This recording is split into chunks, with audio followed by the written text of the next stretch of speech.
Цело време работиме, значи не само на тие клучни настани што не се годишни, што не се повторуваат секоја година, туку и на бројни проекти баш за развој на трговијата во различни сегменти, дел за поддршка баш на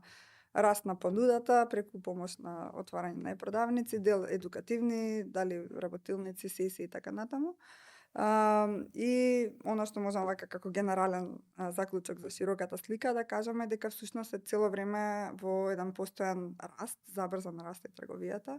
Баш неодамна искочени податоци од Државен завод за статистика и таму кажуваат дека има 10% поени во однос на лани раст на користењето на односно зголемен број на онлайн потрошувачи од онлайн корисниците на интернет, што е супер податок и укажува на тоа дека расте, да речем, онлайн купувањето меѓу другото. Напоредно расте понудата, односно расте бројот на продавници од година во година, расте и како што можеме сите да заклучиме влезот на интернационални играчи, што дополнително допринесе малку да ни се отворат хоризонтите и да видиме нели поголема понуда, компаниите да станат поконкурентни.